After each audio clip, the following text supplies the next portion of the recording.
What's up guys, it's Brandon Childs, and today I'm going over an exercise called Russian twist. Now a lot of trainers or professionals will say that this is a very bad exercise or movement because of the pressure that it puts on your spine while you're rotating. But it's for this exact same reason that I say it's a good essential exercise, because if you do it appropriately and make sure that your body is in appropriate alignment, you can teach yourself how to rotate and twist yourself using your abs and obliques together without compromising your spine. So for Russian twist, what you want to do is make sure, a lot of times you see people doing this, they'll have their feet up. I personally don't recommend having your feet up like that. One, because you're going to be using a lot more of your hip flexors, and two, when you go to twist, you're going to be swinging your legs side to side. You're not really in control, you're just kind of riding momentum.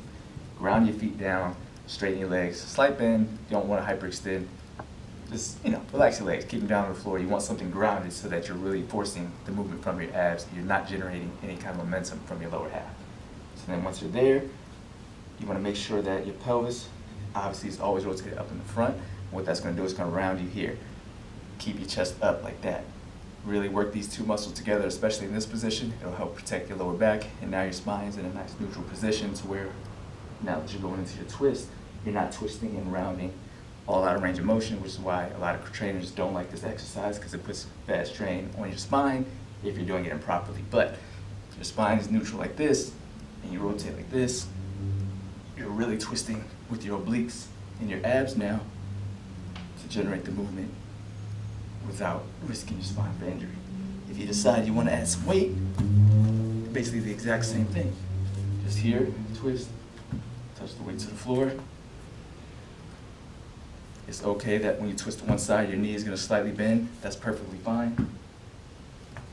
Just along as you keep it, your chest up and your pelvis rotated up in the front, your abs engaged. You'll feel this in your abs and obliques, and really engage with initiating the rotation from the front of your stomach in that tall position. You won't feel it in your back at all. You may feel a little burn in your hip flexors, but that's fine. Your abs are doing most of the work.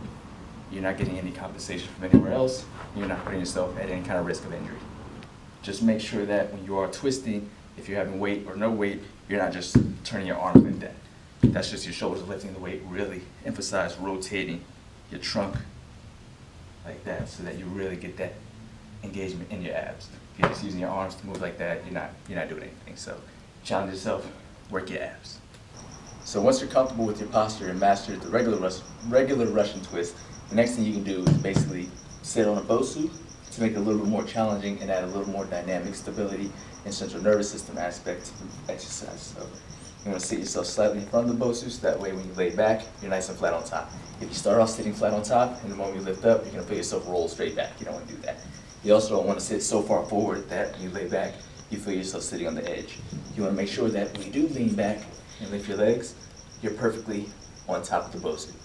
So unlike the regular Russian twist, obviously now your leg's going to be lifted, but then you basically do the same twist, focusing on keeping your legs straight in front without swaying side to side, because if you do, you'll feel yourself try to roll off. So your goal is to really stay nice and flat and centered, and now you'll feel your hips doing a lot more work to stabilize and not roll off. So your central nervous system is really being challenged here to keep your body in right alignment, and now you're recruiting more muscle fibers in your core to protect your lower back and your abs. Just keep trying to lift your legs up. They don't have to be perfectly straight, they don't have to be super high. You just want to make sure you're in nice straight alignment, and just like with the regular Russian twist, you want to keep your chest up and your pelvis rotated up in the front, and make sure you're rotating your entire upper body.